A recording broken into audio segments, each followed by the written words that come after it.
want to go back to one of our big stories from the top of the hour. The Justice Department is expected to speak with Epstein associate Ghislaine Maxwell today.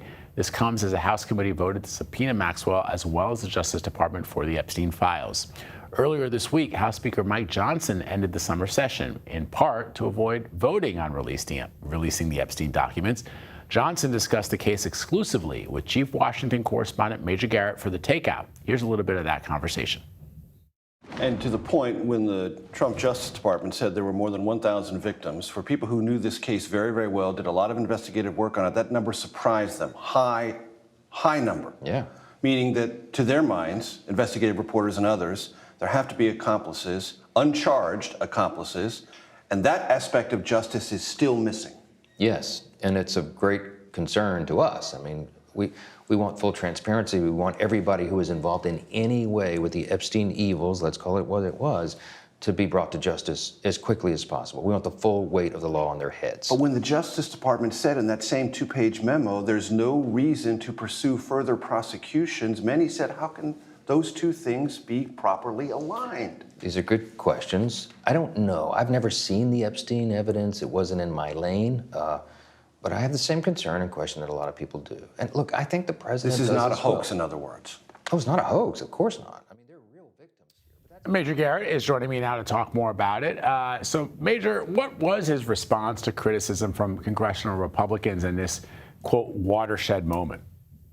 So the Speaker told me that House Republicans are fully in alignment on this, and the Trump White House is fully in alignment with House Republicans.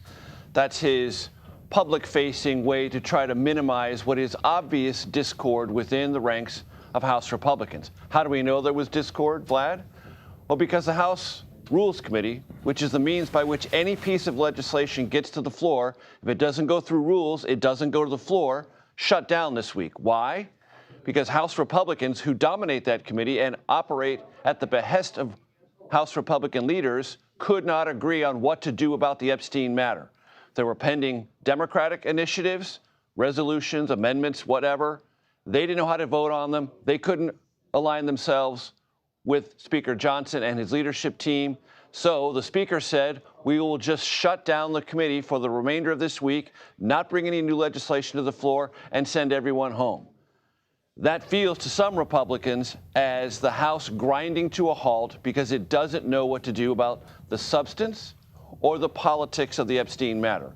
The Speaker, as he frequently does, is putting a brave face on all of this discord, saying it will be resolved in the sweet by and by, and he's trying to buy himself 5 weeks of everyone outside of Washington to try to make that happen. What was the Speaker's response, Major, to how the Trump administration is trying to reverse course on releasing all of those Epstein files? Well, this is where the rhetoric and the reality diverge. You heard the Speaker just there say, this is evil, it has to be prosecuted, and we need all transparency. That's not where the Trump Justice Department is right now. It is not talking about aggressive new prosecutions. Yes, it's trying to find out something from Ghislaine Maxwell, but no one really knows how credible she would or wouldn't be. We don't even know if those conversations are on the line of, are you aiming or angling for a pardon or a reduction in sentence?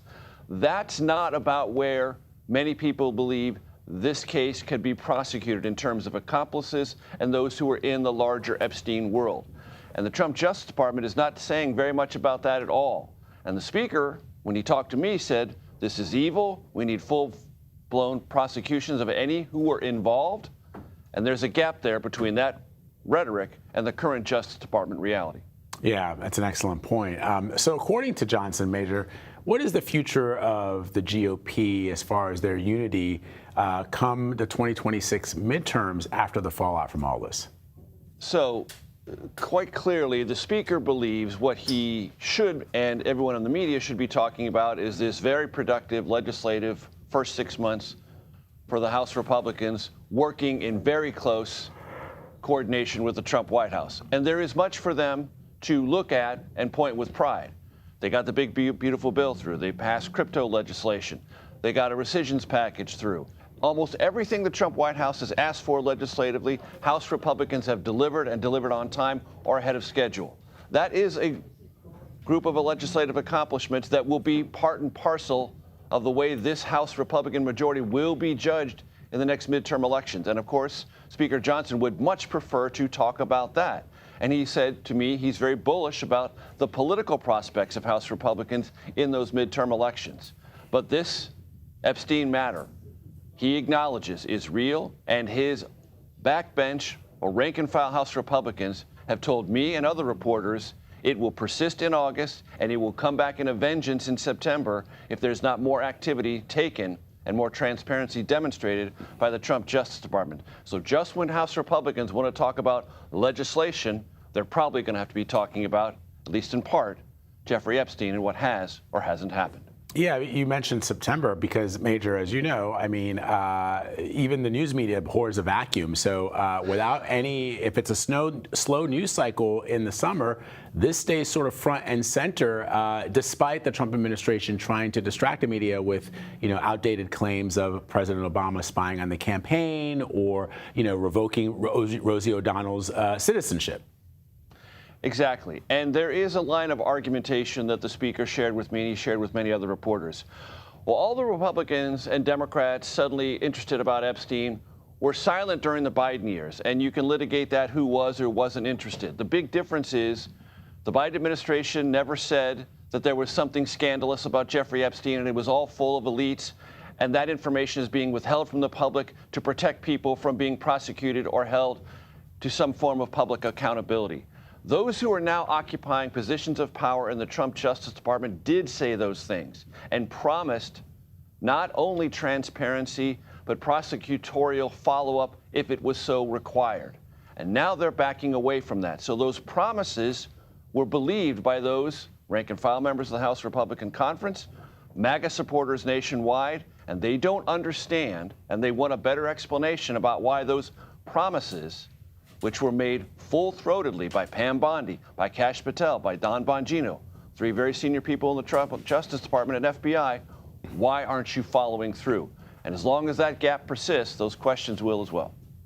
Yeah, it was remarkable, Major, I'm sure you'll agree, when the Trump administration released the files on Dr. Martin Luther King Jr., something no one was asking for, including his family. And once those files were released, Dr. King's daughter, Bernice, tweeted, "Now do the Epstein files." Really remarkable turn of events there. Indeed, one begets the other, and it will be a question that persists, no doubt about it. That's right. Major Garrett, fascinating and great interview as always, my friend. Thank you very much. Thanks.